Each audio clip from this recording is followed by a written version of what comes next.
बिस्मिल्लाहिर्रहमानिर्रहीम। अस्सलामु अलैकुम वरहमतुल्लाहि वबरकातुहू।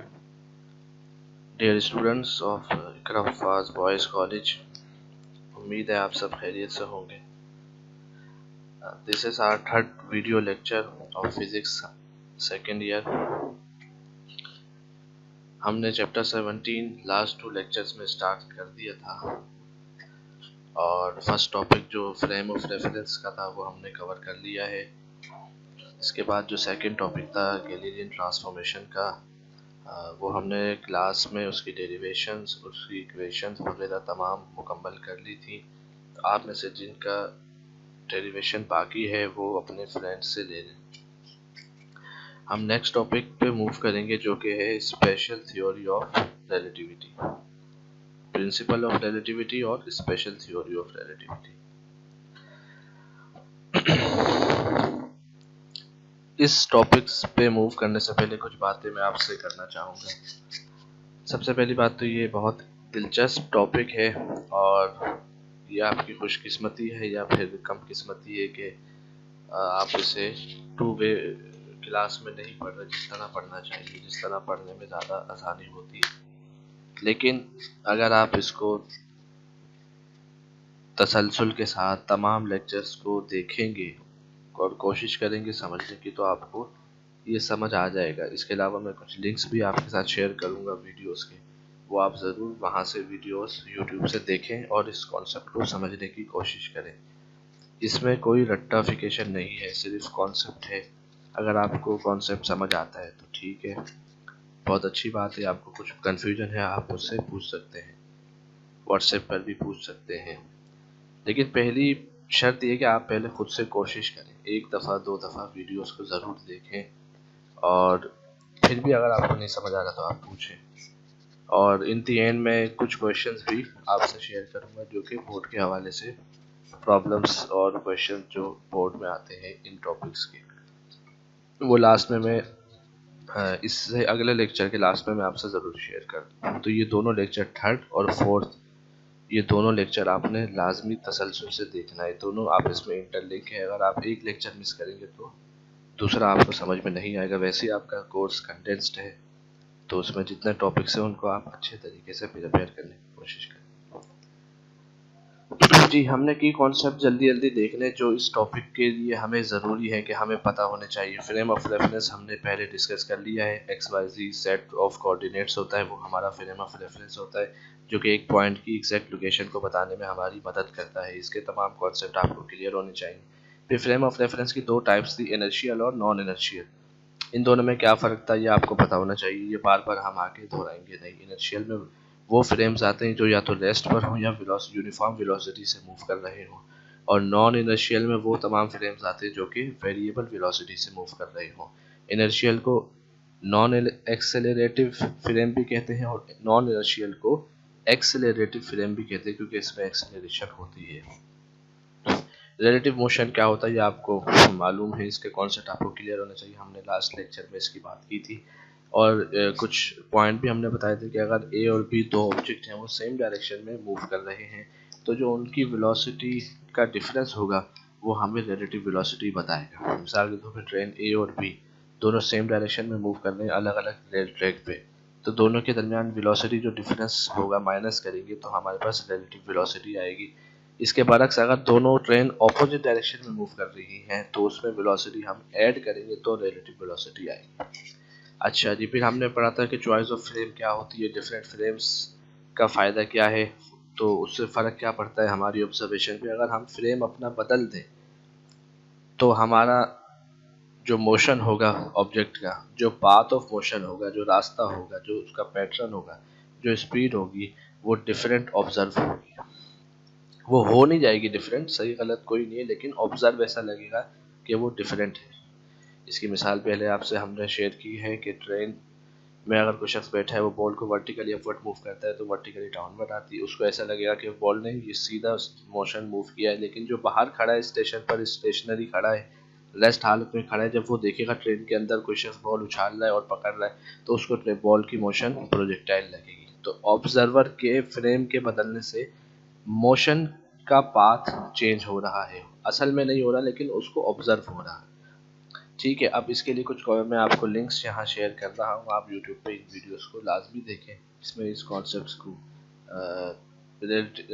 प्रिंसिपल ऑफ रिलेटिविटी और थ्योरी ऑफ रिलेटिविटी को बहुत एनिमेशन के साथ अच्छे तरीके से बयान किया गया है। ठीक है जी। अच्छा, एक और पॉइंट आप समझें, वो ये है constituency of speed of light. आप सबको मालूम है कि स्पीड ऑफ लाइट एक यूनिवर्सल कांस्टेंट है। क्या मतलब, यानी स्पीड ऑफ लाइट हमेशा सेम रहती है, वो जगह के बदलने से, फ्रेम के बदलने से, ऑब्जर्वर की रेफरेंस के बदलने से चेंज नहीं होती। उसकी वैल्यू क्या है, तकरीबन 30 करोड़ मीटर पर सेकेंड, 3 एक्सपोनेंट 8 मीटर पर सेकेंड होती है। It mean speed of light remain same in all inertial reference frames. Her inertial reference frame में सेम होती है। मिसाल के तौर पे अगर हम देखें कि यहाँ पर एक शख्स है जो कि रेस्ट हालत में खड़ा है और यहाँ पे एक लाइट सोर्स मौजूद है, यहाँ से लाइट की वेव्स आ रही हैं। ये जिस स्पीड से लाइट की वेव्स इसको ऑब्जर्व होंगी, वही स्पीड से उस शख्स को ऑब्जर्व होंगे जो कि किसी रॉकेट में मौजूद है और रॉकेट बहुत इंतहाई तेज स्पीड से जा रहा है। इतनी तेज स्पीड से जा रहा है कि वो कंपेरेबल है लाइट की स्पीड से। फॉर एग्जांपल वो जा रहा है इस लाइट की हाफ स्पीड के बराबर। तो इतनी तेज स्पीड से ये रॉकेट जा रहा है, लेकिन इस रॉकेट में बैठे शख्स को और जमीन पे खड़े इस रेस्ट पोजीशन वाले शख्स को, दोनों को लाइट की स्पीड सेम ऑब्जर्व होगी। ठीक है जी, ये कह जाती है constituency of speed of light. अच्छा जी, अब जब दोनों के लिए लाइट की स्पीड सेम है, इसका मतलब है कि जो यूनिफॉर्म वेलोसिटी है उसका फार्मूला होता है s equal to V T. इसमें v दोनों के लिए सेम है, कांस्टेंट है। तो s equal to V T, V की जगह कांस्टेंट लिखा, t की जगह टाइम, s यानी डिस्टेंस।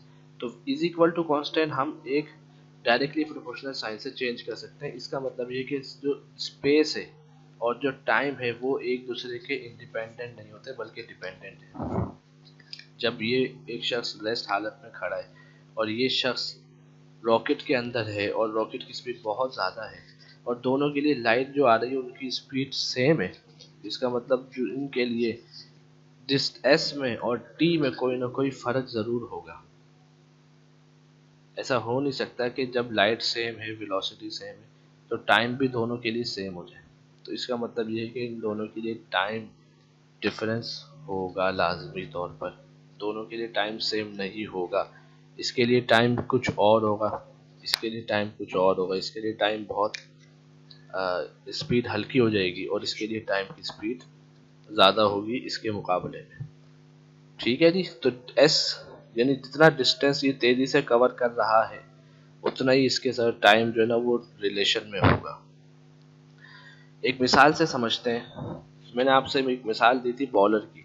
अगर एक फास्ट बॉलर है जो कि बॉल चला रहा है और भाग रहा है और भागते हुए आके बॉल फेंकता है, तो आपसे मैंने ये कहा था कि अगर उसकी बॉल वो खड़े खड़े फेंकेगा तो उसकी स्पीड इतनी नहीं होगी, जितना वो भाग के आके फेंकेगा उतनी स्पीड होगी। क्यों? क्योंकि उसके जो भागने की स्पीड है वो उसकी बॉल की स्पीड में शामिल हो जाएगी। ठीक है जी। एक और मिसाल हमने ये कह दी कि ट्रेन में एक लड़के ने बॉल फेंकी दूसरे को, तो उसकी बॉल की स्पीड और ट्रेन की स्पीड दोनों सेम डायरेक्शन में थी, तो वो प्लस हो जाती, 60 फील हो रही थी। यहाँ पर मैं आपसे ये पूछ रहा हूँ, यहाँ पर कुछ शख्स अगर फॉर एग्जाम्पल खड़ा है इस जगह पर, वो ट्रेन को आता ऑब्जर्व कर रहा है, रेस्ट हालत में खड़ा है, और ये लाइट है जो ट्रेन की हेड लाइट है, ये यहाँ पे ट्रेन के साथ आ रही है। अब अगर मैं आपसे ये कहूँ कि यहाँ पर ये ट्रेन की लाइट ऑन है और ट्रेन की स्पीड है half of the speed of light, यानी ट्रेन मूव कर रही है लाइट की हाफ स्पीड से, v is equal to C upon two. तो यहाँ पे जो खड़ा शख्स है उसे इस लाइट की वेलोसिटी क्या ऑब्जर्व होनी चाहिए? एक तो इसकी अपनी वेलोसिटी है जो क्या है 3 एक्सपोनेंट 8 मीटर पर सेकंड, ऊपर से ट्रेन भी मूव कर रही है, तो ट्रेन की वेलोसिटी इसकी वेलोसिटी में प्लस होनी चाहिए, जिस तरह फास्ट बॉलर की वेलोसिटी उसकी बॉल में प्लस होती है। सही है। तो आप फॉर एग्जांपल करें कि ये जो लाइट है ये बॉल है और ये जो पीछे ट्रेन है ये फास्ट बॉलर है जो भाग रहा है। तो इस लाइट की अपनी वेलोसिटी प्लस ट्रेन की वेलोसिटी प्लस होकर यहाँ स्टेशनरी खड़े ऑब्जर्वर को फील होना चाहिए कि c plus C to, c+c/2। लेकिन उसको फील क्या होता है, उसकी लाइट की वेलोसिटी वही फील होती है जो कि c है। इट मीन्स कि लाइट की वेलोसिटी को कोई फर्क नहीं पड़ा। अगर लाइट एक जगह स्टेशनरी हालत में है तो उस पर लाइट की जो वेलोसिटी फील होगी, अगर वही लाइट ट्रेन की मूव कर रही है इतनी तेज स्पीड से कि वो लाइट की स्पीड से हाफ बन जाए, उसके बावजूद भी लाइट की स्पीड पे कोई इसका इजाफा नहीं हो सकता। ये मैक्सिमम स्पीड है किसी भी चीज़ की, इससे ज़्यादा कोई स्पीड किसी चीज़ की नहीं हो सकती। इसे यही कहलाता है constituency of speed of light, और यही पोस्टुलेट्स ऑफ स्पेशल रिलेटिविटी में काउंट होगा। सही है। जैसे बॉल की स्पीड तो बढ़ रही थी कि फास्ट बॉलर भाग रहा था, जितना तेज भाग रहा था उतनी तेज बॉल की स्पीड बढ़ रही थी, लेकिन यहाँ पे ऐसा नहीं है। यहाँ पे क्या है, लाइट के भले लाइट के पीछे कोई भी चीज़ है, ट्रेन है, वो जितना भी फास्ट भागे लाइट की स्पीड इससे ज़्यादा नहीं बढ़ेगी। अगर ये कॉन्सेप्ट समझ आ गया तो अब आप देखें प्रिंसिपल ऑफ रिलेटिविटी क्या है। आइंस्टाइन ने एक प्रिंसिपल प्रपोज किया, वो इसने यही कहा कि ऑल इनर्शियल फ्रेम जो कि रेस्ट हालत में है या यूनिफॉर्म वेलोसिटी से मूव कर रहे हैं वो कम्प्लीटली इक्विवेलेंट है फॉर ऑल फिजिकल फिनोमेना। यानी आसान लफ्जों में आप ये समझे कि उन पर तमाम के तमाम फिजिकल फिनोमेना अप्लाई होते हैं, तमाम के तमाम फिजिकल इक्वेशंस, फार्मूलाज और लॉज उन इनर्शियल फ्रेम पर अप्लाई होते हैं, और ये बहुत सारे एक्सपेरिमेंट से प्रूव भी किया जा चुका है। Next, theory of relativity. वो प्रिंसिपल ऑफ रिलेटिविटी था और यहाँ पे थ्योरी ऑफ रिलेटिविटी। 1905 में एल्बर्ट आइंस्टाइन ने एक थ्योरी पेश की जिसकी दो बुनियादें थी, दो टाइप्स थी। पहली थी जनरल थ्योरी, दूसरी थी special theory. General theory non inertial के लिए थी और स्पेशल थ्योरी ख़ास तौर पे इनर्शियल फ्रेम्स के लिए थी। हमारा पर्पज़ है स्पेशल थ्योरी को तफसील से पढ़ना। स्पेशल थ्योरी जैसा आपको पता है कि वो ख़ास तौर पर इनर्शियल फ्रेम्स के लिए थी, यानी वो फ्रेम जो कि स्टेट या यूनिफॉर्म वेलोसिटी से मूव कर रहे हैं। इस थ्योरी ऑफ रिलेटिविटी के दो एजम्पशन थे। पहला एजम्पशन ये था कि कोई भी इनर्शियल फ्रेम एब्सोल्यूट नहीं है, कोई भी ऐसी चीज़ नहीं है जिसे हम कहें कि ये एब्सोल्यूट या तो रेस्ट में है या मोशन में है।